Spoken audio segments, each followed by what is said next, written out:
এবার সেই সুবল মান্নার খবরে যাব। মনে আছে সুবল মান্নাকে সরিয়ে আজকে সুপ্রকাশ গিরি চেয়ারম্যান হলেন।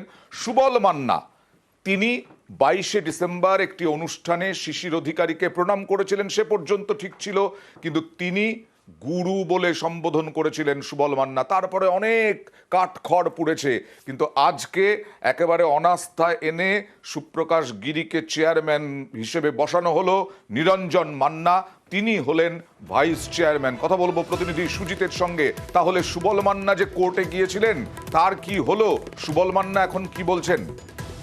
সুবল মান্নার পরিষ্কার বক্তব্য যে আদালতের নিয়ম বা বলা যায় যে আদালত যা বলেছে তা মানা হয়নি, অর্থাৎ তার কথায় আদালতের যে নির্দেশ সেটাকে অমান্য করা হয়েছে, সেটা তিনি দাবি করছেন। যদিও তৃণমূল নেতৃত্ব অখিলগিরি কিংবা জেলা সভাপতি তারা কিন্তু সুবল মান্নার কথাকে গুরুত্ব দিচ্ছেন না।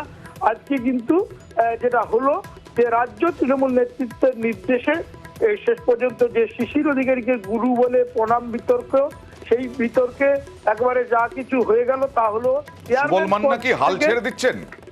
সুবল মান্না হাল ছাড়ছেন না, সেটাই ধারে ঠোরে বোঝালেন। সাক্ষাৎকারে তিনি বললেন আদালতের উপর তার নির্ভর তিনি করে রয়েছেন, আদালতের উপর তিনি এখন নির্ভর করে আছেন এবং আদালত কি বলে সেইভাবেই তিনি এগোবেন এমনটাও জানিয়ে দিচ্ছেন। কিন্তু সব মিলিয়ে সুবল মান্নাকে সরিয়ে কাঁথি পুরসভার চেয়ারম্যান কে হবে যে চর্চা চলছিল তা শেষ পর্যন্ত আজকে কি দাঁড়ালো, কারামন্ত্রী অখিলগিরির ছেলে যিনি ভাইস চেয়ারম্যান ছিলেন সুপ্রকাশ গিরি, তাকেই কিন্তু চেয়ারম্যান পদে বসানো হলো।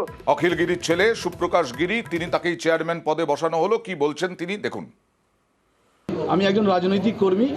আজকে কাঁথি পৌরসভায় আমাকে যিনি এত বড় গুরু দায়িত্ব দিয়েছেন, আমি চাইব যে আমাদের যারা নির্বাচিত কাউন্সিলর আছেন তাদের প্রত্যেককে সাথে নিয়ে আগামী দিনে এই কাঁথি পৌরসভাকে একটা মডেল পৌরসভা, আমরা চাইব সকলেই মিলে আলাপ আলোচনার মাধ্যমে এই পৌরসভা আগামী দিনে বাংলার মধ্যে একটা নজিরবিহীন পৌরসভা হয়ে দাঁড়াবে।